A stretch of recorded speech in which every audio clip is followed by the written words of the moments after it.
Hola y un saludo a todos los celtistas y a todas las celtistas a lo largo y ancho del mundo. Soy Antón García Fernández y os hablo como de costumbre desde Jackson, en el estado de Tennessee, aquí en los Estados Unidos de América.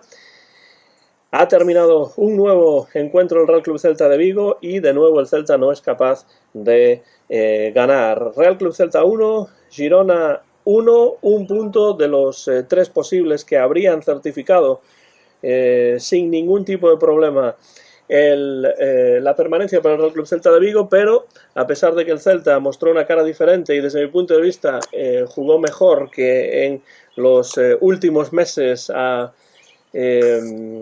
órdenes de Carvallal, pues el Celta no ha conseguido ganar y una vez más se queda con un sabor triste al final del encuentro, porque si hubiese conseguido los 3 puntos ya el Celta estaría en primera división el año próximo para esa segunda parte de su centenario. Vamos a comentar el partido de hoy y la situación del Real Club Celta de Vigo después de este empate a 1 frente al Girona en Balaídos, con el vigués distinguido Premio Nacional de Literatura Infantil y Juvenil y además mi padre, el poeta y celtista vigués, Antonio García Teijeiro. Antonio, ¿qué tal? ¿Cómo estás esta noche después de volver de Balaídos? Pues supongo que con un poco de tristeza, ¿no? Hola, Antón, muy buenas noches. ¿Cómo estoy? Pues decepcionado. Decepcionado por un lado y resignado por el otro. Vemos sobre el campo un equipo que no puede. No puede, aunque quiere, no puede. Un equipo muy limitado ya física y mentalmente. Un equipo muy limitado futbolísticamente también. Y un equipo que, aún encima, sin Yago Aspas, pues le cuesta mucho crear oportunidades y tener una visión mucho más amplia de lo que es, pues, atacar con sentido, intentar hacer daño y provocar situaciones de peligro. Hasta que metió el gol, con un poco de suerte, porque si no me equivoco pegó un defensa. Sí. Hasta que metió el gol Carles Pérez, el Celta prácticamente no había tirado a gol. 2 tiros por fuera y poco más. Así es imposible. Seguimos en lo mismo.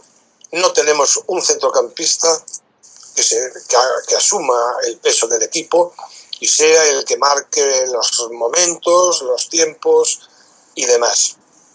Yo la verdad es que no les puedo reprochar a los jugadores sus ganas, no se los puedo reprochar.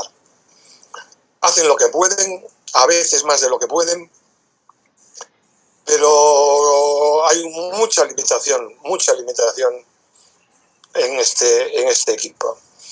Así que tengo que decir que una vez más conseguimos ponernos por delante, pero no supimos mantener el resultado.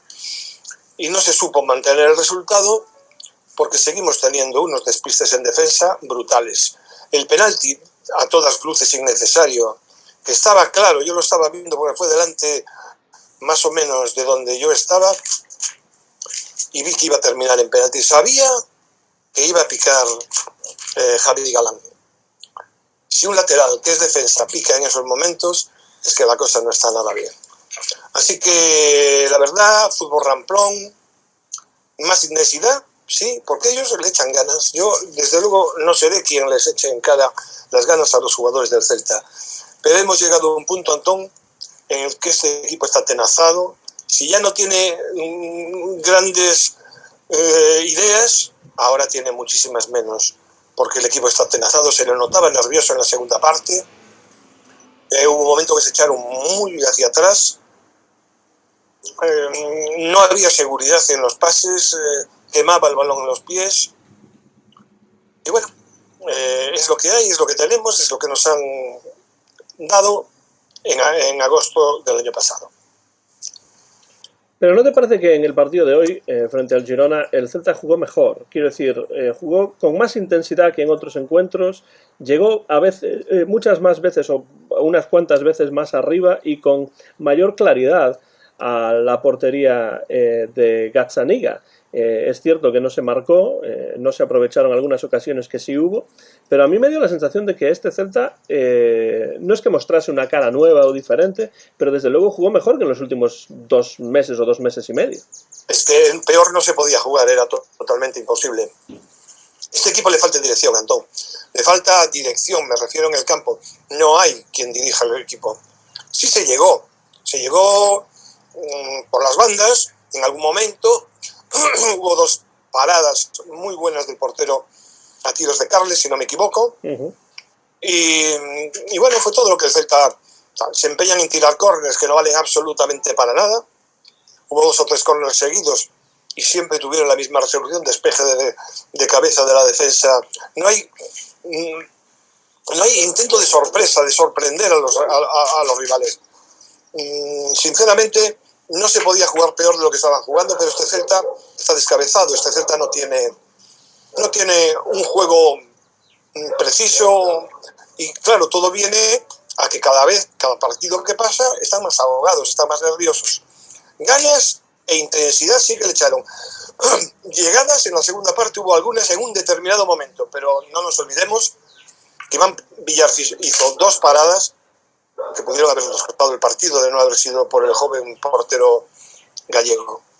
Así que, sinceramente, todo lo que me estás diciendo tú, bueno, pues puedo asumirlo, pero ¿de qué nos sirve si realmente no hay quien marque un gol? Y luego la dirección técnica de Carvajal. Yo no entiendo, por ejemplo, el cambio que Carvajal hizo de Larsen por Seferovic en los últimos 10 minutos o una cosa así.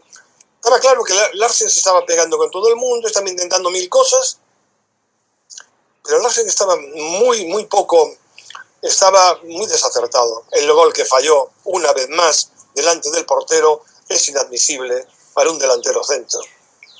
Bien, yo creo sinceramente que tenemos lo que tenemos, que vamos a cruzar los dedos porque cada día se me está poniendo peor el horizonte. Yo tenía la corazonada que el Celta iba a ganar si jugaba Yago Aspas. Como Yago Aspas no jugó, pero es que tampoco sabemos mantener un 1-0, pero es posible que no sepamos mantener 1-0 cuando cualquier equipo que se pone 1-0 es capaz de mantenerlo. Bueno, esto es lo que hay. Y la verdad es que yo estoy muy desanimado. El público estaba muy desanimado. Un momento, yo no sé si se vio a través de televisión, que en los últimos minutos que el Celta ya se conformaba con el empate porque no podían con su alma. Bueno, en el tiempo añadido, en particular, Antonio, el Girona fue el que tuvo prácticamente el balón durante los 6 minutos del tiempo añadido. Pero es que no había nadie ya que obstaculizase el movimiento de balón del Girona porque estaban fundidos. La gente los increpaba y exigiéndoles que se moviesen, que atacasen, que cortasen el balón. Era inútil, no podían. Entonces, bueno, pues esto es lo que hay. Tenemos el equipo que han creado estas mentes pensantes y bueno, hoy se oyeron gritos de Mourinho fuera Mourinho, al terminar, ahí en Río concretamente. Los jugadores se dirigieron a donde está la grada de animación y no sé qué estuvieron allí hablando con algún espectador y tal y cual. Bueno, está la cosa pero que muy fea. Yo no sé, pero ya empiezo a dudar que nos salvemos. Yo creo que salvarse pasa por el partido frente al Cádiz, porque... El Cádiz nos come, Antón, el Cádiz nos come. Pero yo me refiero a que pasa yo me refiero a que pasa por ese partido, porque yo no quiero encontrarme con lo que te decía antes de empezar a grabar, esa ruleta rusa que puede ser el partido frente al Fútbol Club Barcelona en casa. Porque en el momento en el que estamos grabando esto, al descanso, el Valladolid le está ganando al Fútbol Club Barcelona. Pero nadie nos dice que en el último partido, si el Celta está con el agua al cuello, le va a ganar necesariamente un Fútbol Club Barcelona ya campeón de Liga y que no se juega absolutamente nada. No, es que para mí eso es una lotería absoluta, ¿no? Yo no tengo confianza ya en este equipo, te lo digo sinceramente. No tengo confianza. Creo que en Cádiz nos van a ganar, nos van a pasar por encima. Porque el Cádiz yo lo vi el otro día con el Valladolid y el Cádiz le echa muchas ganas, el Cádiz tiene jugadores que resuelven, el Cádiz tiene jugadores que llevan el balón hacia adelante, le echa mucha garra y es muy difícil, pero muy difícil, que nosotros, que el Celta pueda hacer algo en Cádiz. La gente que lo ve como una cosa factible, pues yo cada día, yo creo que no le ganamos a nadie. Ahora lamentamos el punto del Valencia, pero ¿qué le vamos a hacer? Todos estamos siempre lamentando el punto D, el punto D, el punto D. Jugárselo todo con el Barcelona es una ruleta que yo no veo si este equipo es capaz de enfrentarse a sus propios demonios, porque yo creo en estos momentos el peor enemigo del Celta son sus propios demonios. Son conscientes de que están viviendo una época de impotencia muy grande y que no les salen las cosas como ellos quieren.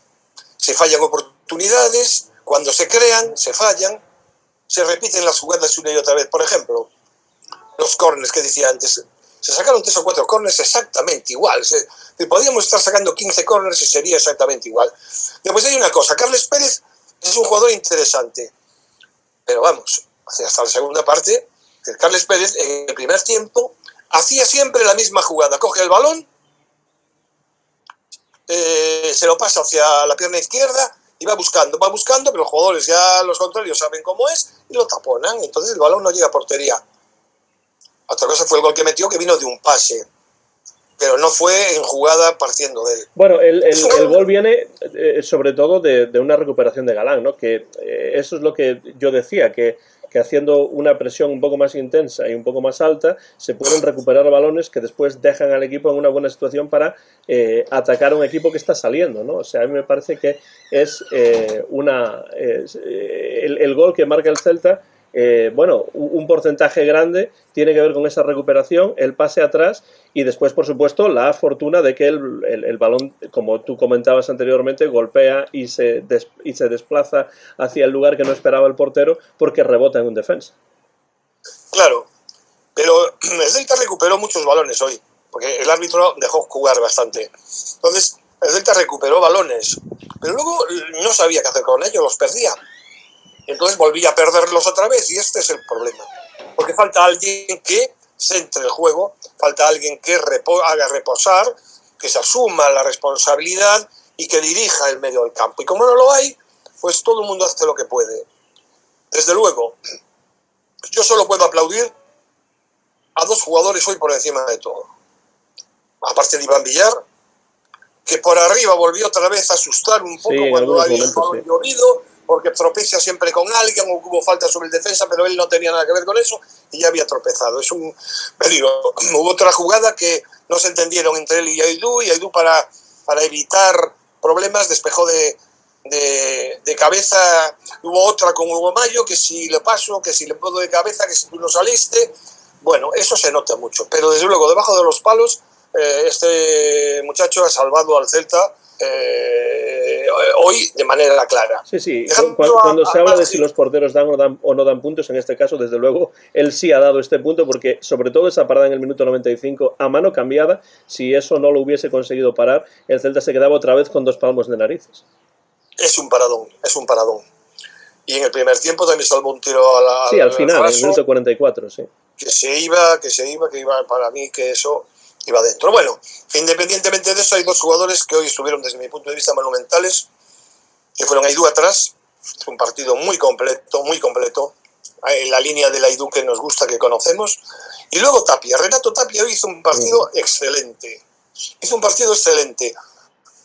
Jugó con criterio hasta que estaba fundido. Hubo un momento que se quedó tirado en el suelo porque no podía con él. Hizo un desgaste brutal. Y fue un jugador que le dio sentido en muchos momentos y que supo cortar y que supo mover el balón. Pero claro, él no es un creador nato y eso se paga. Salvo también a Miguel Rodríguez, que va a ser un chaval... Te iba a preguntar por Miguel Rodríguez porque a mí me gustó por la banda. Pues ya te lo digo yo. Jugó a banda cambiada y la verdad es que sobre todo al principio se superó los nervios que podía tener y la presión y la responsabilidad y creó peligro por su banda. La verdad es que hay que aplaudirlo porque hizo un partido, hasta que lo cambiaron se veía que fue a menos, poco a poco, pero es lógico, de verdad, desde mi punto de vista, notable. Vuelvo a repetir también el tema de Gabri Veiga. Gabri Veiga empezó jugando mejor que otras veces, asumió determinadas responsabilidades, pero se fue apagando poco a poco en la segunda parte, hasta que se lo tuvieron que cambiar, como pasa siempre. Y ese es un jugador sobre el que recae el peso del medio del campo en plan ofensivo, y eso es una equivocación, porque él no va a ser nunca ese jugador que cargue, nunca en estos momentos. Es un chaval de 20 años, que no le reprocho nada, él hace todo lo que puede, y a veces lo hace bien, pero no es ese jugador que sea capaz de, lógicamente, por otro lado, es que es así, hay otra gente que tiene esa responsabilidad y que no la lleva adelante. Entonces, bueno, la verdad es que esto es lo que dio de sí para mí el partido. El Celta, desde mi punto de vista, salió al principio muy bien colocado, consciente de que no podía perder un balón, de no cometer errores y haciendo presión para robar. Ese momento, esa media primera parte, el Celta se le veía centrado. En la segunda parte todo cambió porque el penalti, es increíble que Galán haga ese penalti. Que además el penalti de Galán fue un penalti ya no solamente que sea infantil y que sea innecesario, es que el jugador ucraniano, Tsygankov, estaba saliendo hacia afuera del área, o sea, no entraba en el área, sino que recortaba hacia afuera. Y ese es el tipo de penaltis en el que se puede decir, y de hecho muchos celtistas decían en Twitter que buscaba el contacto y tal y cual. Ahí es donde la defensa tiene que ser listo para evitar eso, porque es un equipo que se está jugando mucho y que está ganando 1-0 y que esos 3 puntos son la salvación, son la permanencia un año más en primera división. Y ese error, a pesar de que todos somos humanos y podemos cometer errores, me parece un error que es muy evitable. Pero eso, Antón, lo que demuestra es la figura de Javi Galán. Javi Galán es un lateral izquierdo cuya única obsesión es subir. Él se despliega muy bien por la banda, tiene la costumbre de irse al medio para buscar jugadores y driblar a uno a otro hasta que se la quitan. No aprovecha a veces los huecos que tiene para avanzar y se empeña. Esto me recuerda a un jugador ya de muchísimos años, cuando yo era un chaval, que se llamaba Pintos, jugaba de extremo también, bueno, de extremo también no, jugaba de extremo por la derecha y hacía lo mismo. Era Suco. Suco, sí, yo creo que lo has comentado, sí. Que venía del Ferrol y jugaba igual. Driblaba muy bien. Hasta un día dribló a Di Stéfano y lo sentó. Jugando Di Stéfano ya en su época final, de decadencia en el Español. Pero hacía lo mismo. En vez de abrirse a la banda, que es como tiene que hacer, se iba al medio a buscar jugadores para driblar a uno, a otro, hasta que el cuarto o el tercero se lo sacaba, no valía para nada. Bueno, pues Javi Galán es un jugador de ataque y no sabe defender. Yo estoy convencido que Javi Galán no sabe defender. Y esa es la muestra clarísima de que no sabe defender. Ha sido un penalti que lo buscaría el delantero, no me extraña que todo el mundo va buscando que le hagan algo, pero si tú piques y caes en la trampa, pues al final la culpa es tuya. El penalti es claro. Desde mi punto de vista, para mí es claro, y además habiendo contacto, el VAR no lo va. Lo protestaban otros, pero él ya no lo protestó. No, yo cuando lo vi en directo me pareció penalti y después se ve que el VAR claramente se da cuenta de que hay contacto, con lo cual no puede entrar en absoluto y decir nada. Mateu Laoz ahí lo pita bien. Luego está la polémica de si se debía repetir o no se debía repetir. Desde mi punto de vista, después de haber visto las imágenes con el reglamento en la mano, creo que sí está bien que se haya repetido. Es por poco, pero es el propio Unai el que despeja el balón. Si Unai no hubiese participado en la jugada, si hubiese estado en otra parte del área y hubiese entrado, no se habría repetido el penalti.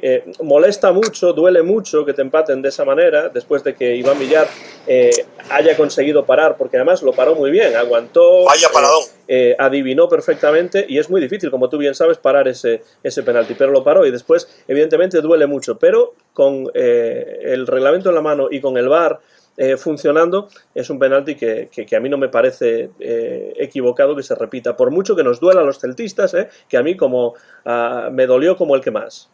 Y además cuando el árbitro, en este caso Mateo Laoz, que ya se va a retirar y este es o era su último partido en Vigo, y lo saldó sin ningún tipo de tarjetas, por cierto, que ya es rarísimo que haya un partido de esta intensidad que no tenga tarjetas, aunque quizá alguna jugada sí podía haberla sacado, pero, pero fue limpio, en el bolsillo.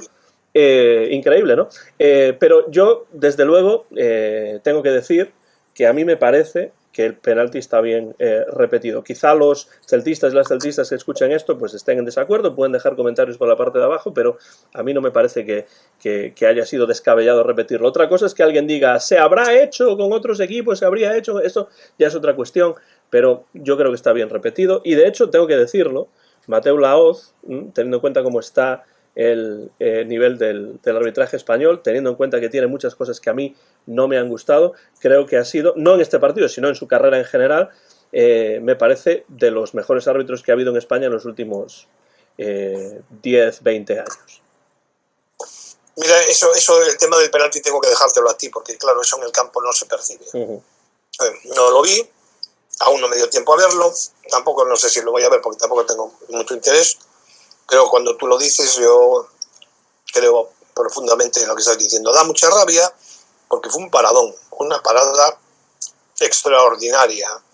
Pero claro, si hay un reglamento, como yo decía allí, hay que cumplirlo. Y si el reglamento dice que si tú entras antes de tiempo, que aún encima eres el que despeja el balón cuando... Es que ese fue el problema, fue el que despejó el balón, claro. El rechace del portero, entonces no hay nada que hablar. Yo no voy a hablar de ese penalti, de esa repetición, porque no la puedo juzgar, pero tú sí. En cuanto a Mateu Laoz, yo creo que hizo un arbitraje magnífico, no hay nada que reprocharle, no sacó ninguna tarjeta, dejó jugar. Bueno, yo creo que estuvo correcto y no influyó para nada en el resultado, porque además creo que quien lo avisó en el tema del penalti fue el VAR. Sí, sí, por supuesto, y sí suele ser el caso, ¿no? Cuando es el VAR el que ve estas cosas. Pues esto es lo que hay. Yo, Antón, tengo que decir que me quedé muy decepcionado. Y eso que uno ya está acostumbrado a llevar golpes como celtista a lo largo de tantos años. Pero hombre, cuando lo tienes ahí, cuando ves que puedes conseguirlo, cuando sabes que estamos en una situación crítica y al final te empatan por un penalti que no debió haberse producido, duele mucho. Pero este equipo está roto. Este equipo está roto, Antón. Este equipo está roto. Sí, hemos dicho en el programa desde prácticamente desde el principio, incluso desde antes de empezar la temporada, que la planificación deportiva es el problema y vamos a hablar de esto yo creo que mucho en el programa especial que haremos al terminar la temporada. Claro, yo por eso no quiero hablar. Y no quiero entrar en eso demasiado, pero sí me gustaría decir una cosa que yo creo que es muy importante. O sea, el Celta está pagando a final de esta temporada dos cosas importantes. Primero, que el centro del campo está siendo un absoluto desastre porque no se han suplido los jugadores que han salido y los que se han apartado en la grada, como ya sabemos, durante la primera parte de la temporada. Y segundo, el fondo de armario nulo que tiene este equipo, que de nuevo es producto de una horrible planificación deportiva, porque por lo que parece lo deportivo no es lo que interesa en un equipo de fútbol. Pero ya hablaremos más de eso al final de temporada. Pero me gustaría preguntarte una cosa que yo creo que es muy importante. Se suele decir, ¿no?, que, o se estuvo diciendo últimamente, que hay que esperar a final de temporada para criticar. ¿Cómo ves tú eso? ¿Piensas que las críticas, si son constructivas por supuesto, son aceptables en estos momentos antes de que termine la temporada, o prefieres callar y protestar después? Yo en este punto ya no sé qué decirte, porque si callas y pensando en el bien del equipo no dices nada, esperando a que termine la temporada, cuando termina la temporada se acabó toda la historia. Nadie hace autocrítica, nadie hace la más mínima autocrítica. Se le echarán la culpa a muchísimos factores, pero ellos siempre saldrán hacia adelante diciendo, con la cabeza alta, diciendo que ellos no tuvieron culpa de nada. Yo te puedo decir que año tras año aún falta que se haga una auténtica autocrítica. Año tras año, tengo que decir que la planificación es cada año un poco peor que la anterior. Entonces, ¿cuándo se va a hacer? ¿Cuándo se puede criticar la situación? ¿Cuándo se puede criticar? Y repito, criticar positivamente. Porque la palabra crítica no siempre tiene el valor negativo que mucha gente le da. La palabra crítica también es una visión de la gente para que se valore si eso que se está diciendo va por el camino que la gente quiere. Entonces, es evidente que aquí nadie hace autocrítica. Ni los periodistas, ni la directiva, ni los jugadores, nadie hace autocrítica. Y entonces, bueno, pues así va pasando.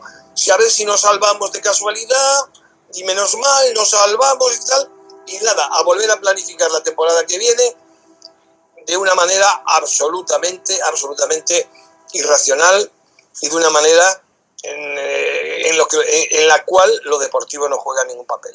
Así que, sinceramente, a mí me da lo mismo que se critique ahora que se critique después, porque realmente al final es que no se critica. Critica a la gente que se siente impotente viendo lo que ve, porque sienta el club lo más profundo, cosa que yo dudo que mucha gente del club lo viva y lo sienta como los demás. Yo no puedo entender que un presidente diga que siente profundamente al club y haga año tras año una plantilla como la que está haciendo Carlos Mourinho. Sinceramente no lo puedo entender, hay algo que se me escapa. Sí, estoy totalmente de acuerdo. El quid de la cuestión. Querrás mucho al club, pero solo piensas en Moss, solo piensas en el pelotazo, solo piensas en echarle a la gente, al alcalde encima, solo piensas en llevarte mal con todo aquello que no sea del PP, echar en manos del Partido Popular el equipo, politizar de alguna manera el equipo. Es una vergüenza que el alcalde tenga que estar en un palco y él deje un sitio entre el alcalde y él. ¿Pero qué es eso? ¿Pero a qué jugamos? ¿Por qué no se abrió la grada? ¿Qué me gustaría a mí saber? ¿Qué querían? ¿Perjudicar a Caballero? Pues me parece que lo va a tener muy crudo. Bueno, eso es una situación interesante también, lo que está ocurriendo con el estadio, que no tiene que ver con este partido, pero que ya, pero desde luego tú lo has estado viendo, porque has estado yendo fin de semana tras fin de semana al estadio, y el estadio en estos momentos tiene 3 gradas, hay una cuarta que está terminada, pero no está abierta. Es difícil comprender, necesitando el apoyo de la afición, porque no tiene sentido que se hable de que se necesita el apoyo de la afición, de que bueno, por cierto, hay unos mensajes por Twitter absolutamente lamentables por parte de del propio community manager del Celta, en los que se habla acerca de la rabia que siente la afición y que hay que utilizar esa rabia para ganar los partidos y no sé qué. Los partidos no los gana la afición. Los partidos los gana un equipo que esté bien conjuntado y bien hecho. La afición siempre apoya.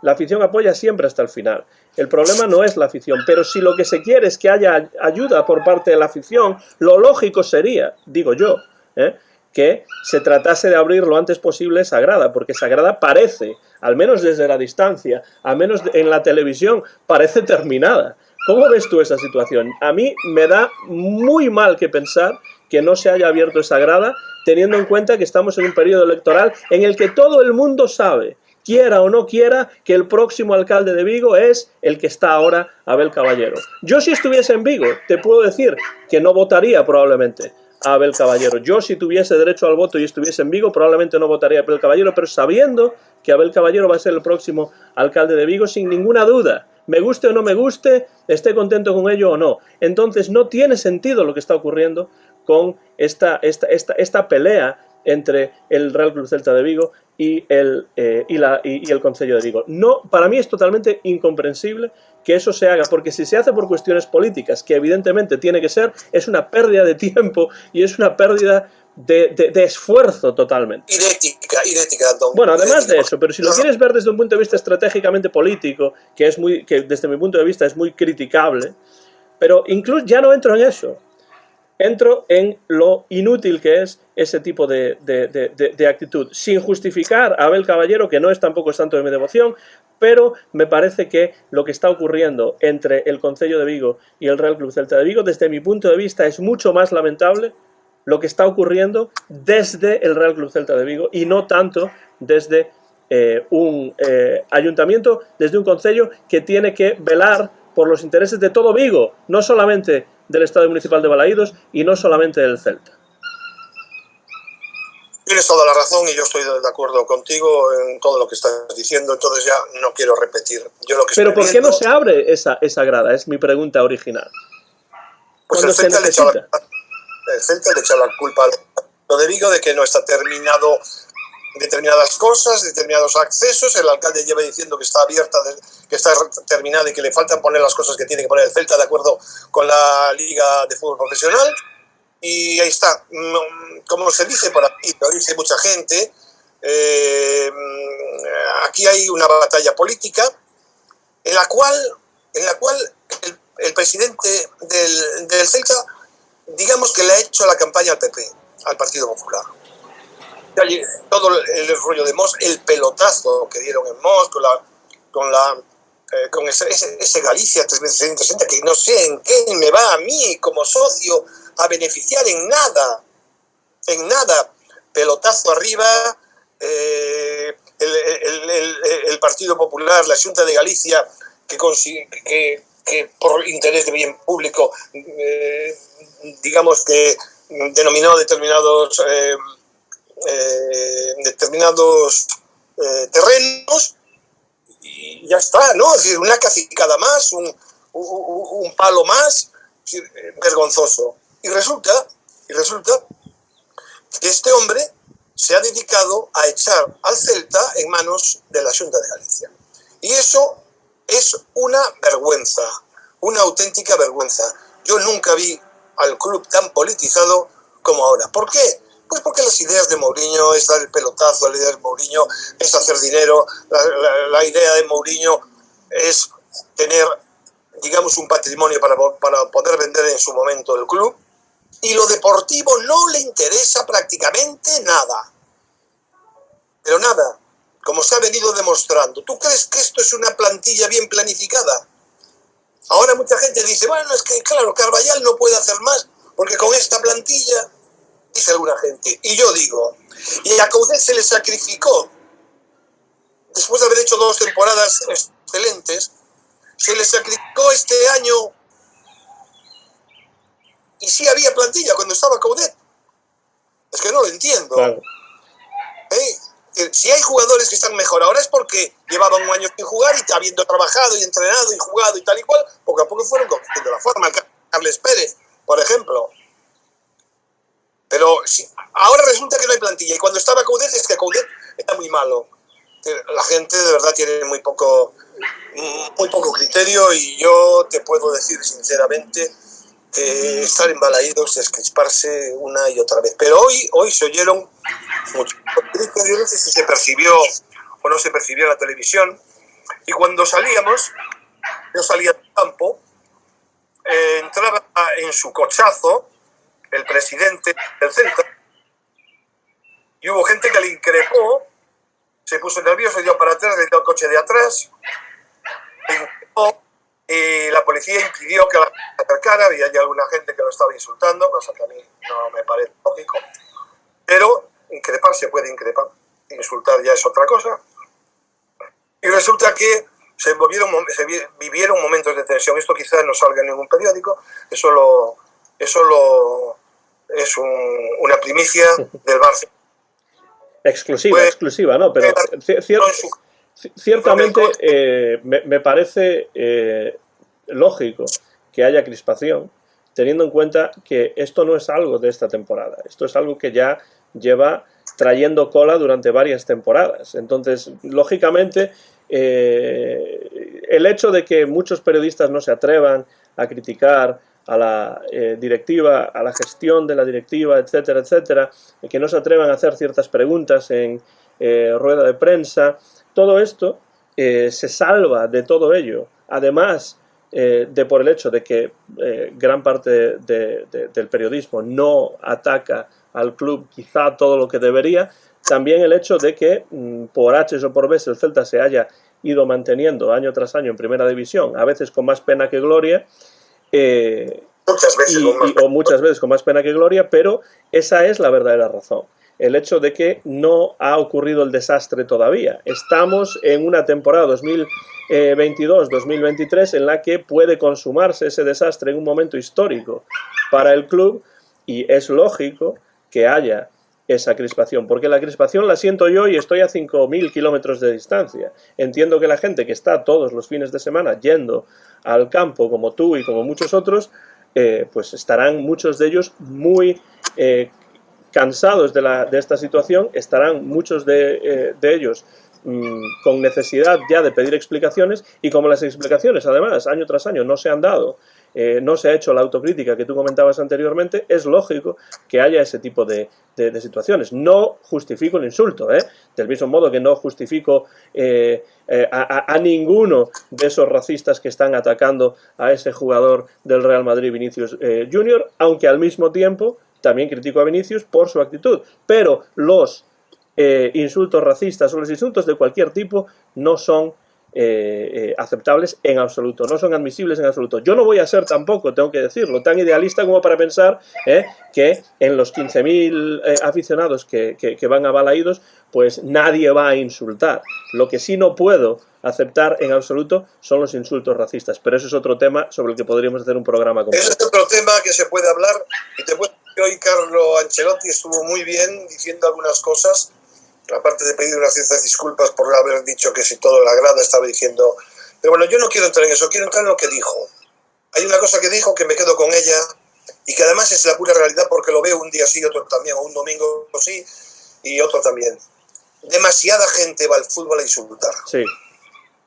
Dice él, decía él, yo que estoy en el banquillo oigo por detrás, hijo de puta, con toda la tranquilidad, cabrón, maricón, negro de mierda y mil cosas más, los oigo todos los días. Es gente que va a insultar. Sí, sí.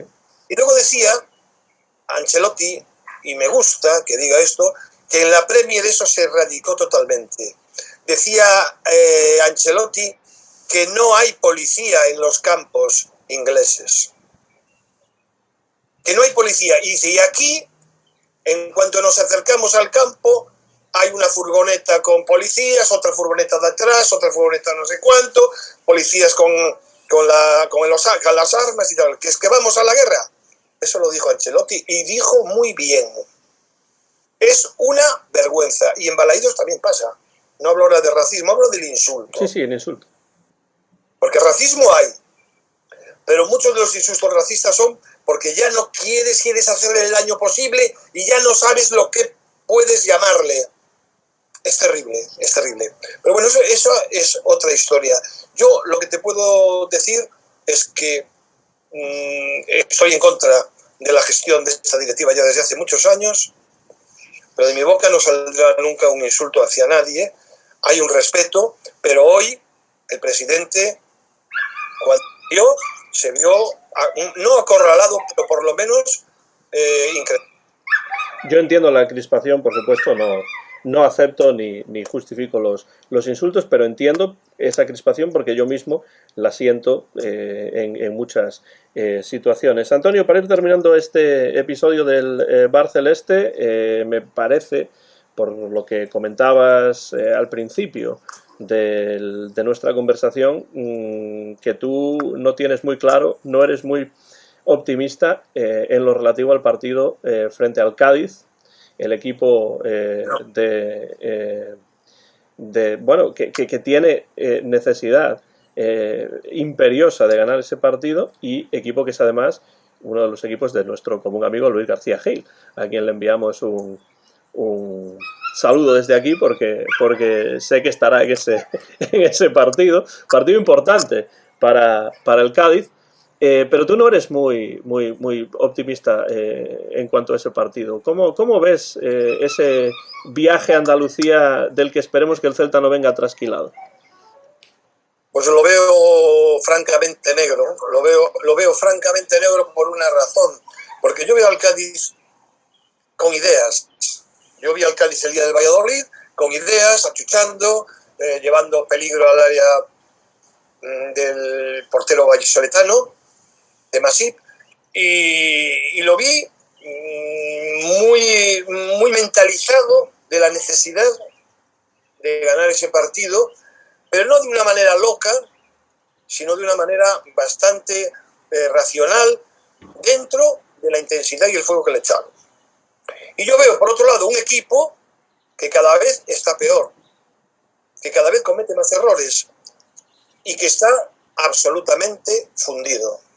Entonces, sinceramente, no creo, y ojalá me equivoque, porque yo lo que quiero es equivocarme. Yo no voy aquí de Mesías ni voy aquí de Nostradamus. Nostrantonius. Pero sinceramente... Nostrantonius. No, yo no voy ahí.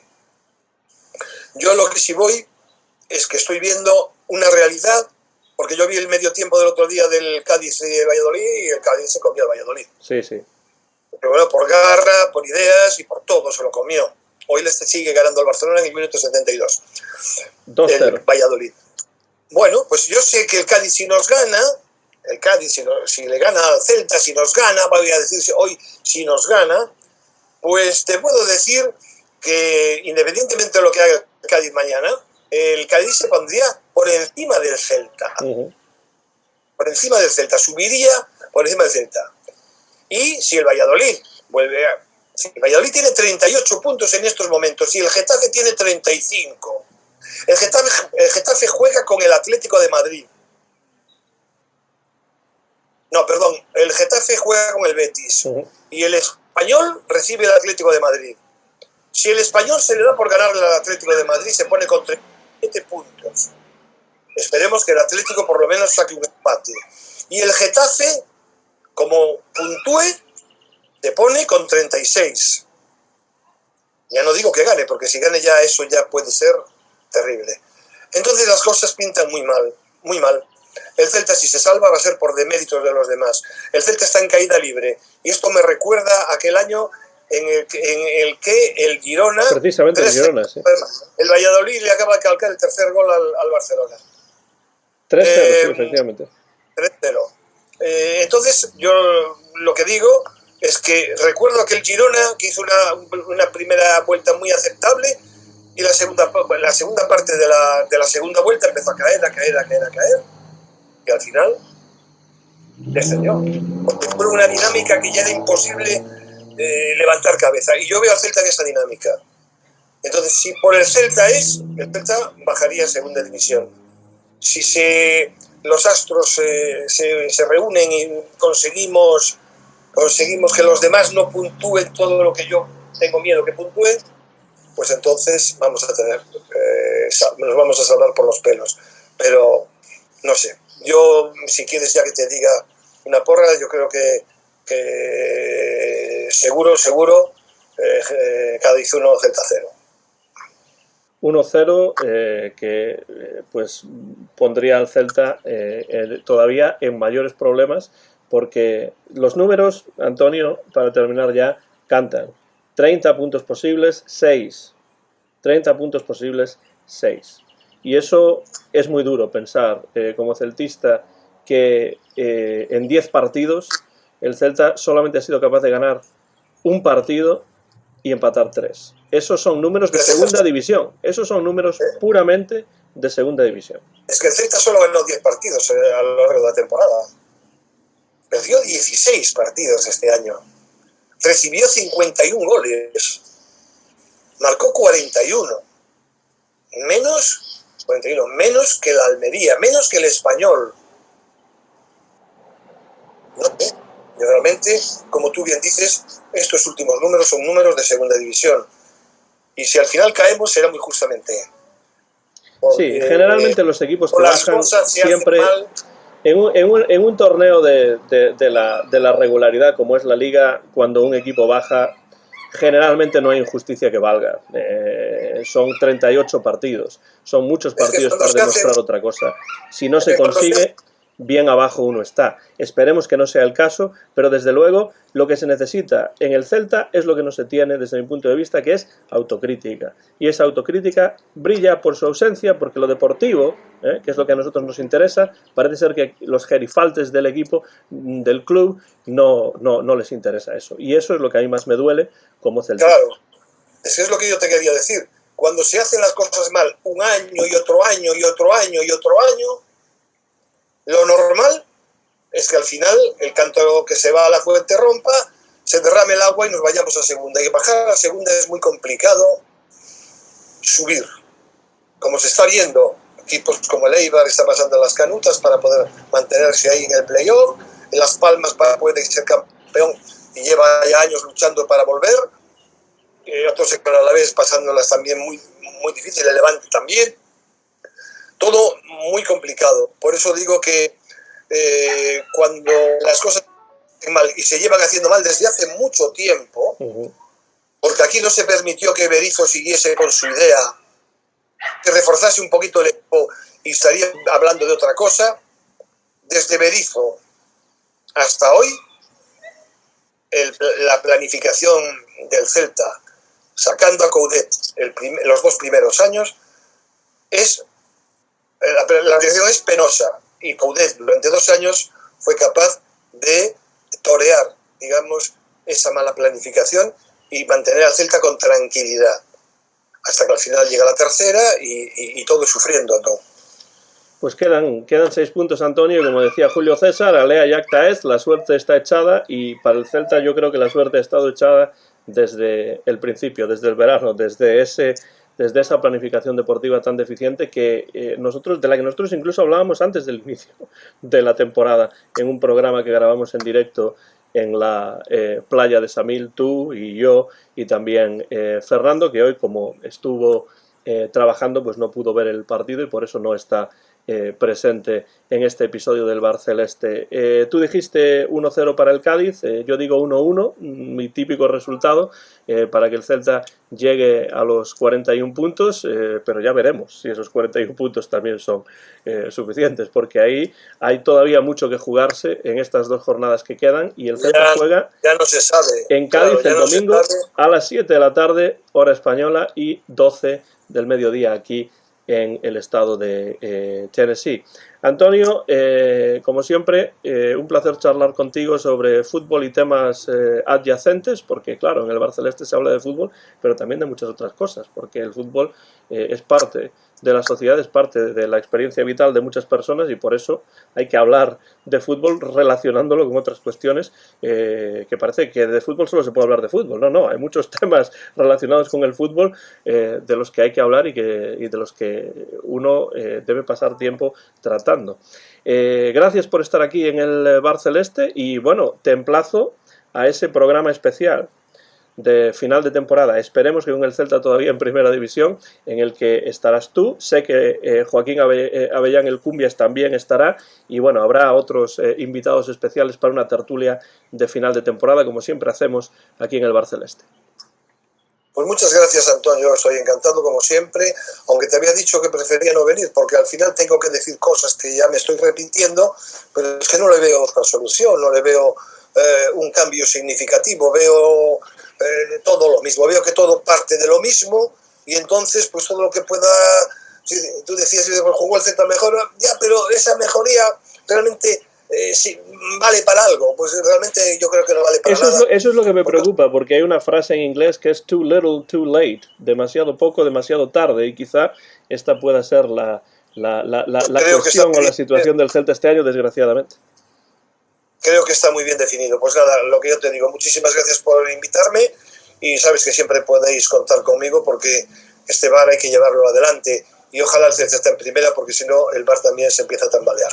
Bueno, sé que si el Celta baja a segunda voy a poder ver los partidos, porque la segunda división ahora se puede acceder aquí a ella, pero lo importante es que el Celta siga en primera, porque ese es el lugar en el que tiene que estar. Por supuesto, pero también me tranquiliza lo que estás diciendo, porque sé lo que sufres con este equipo, sé lo que quieres este equipo, sé lo racional que eres, sé que no eres un forofo, eres una persona que sabe analizar me puede equivocar como todo el mundo en los análisis, pero nunca desde el punto de vista del forofismo, de los periodistas que van al campo con las camisetas que a mí me producen verdadera repulsión.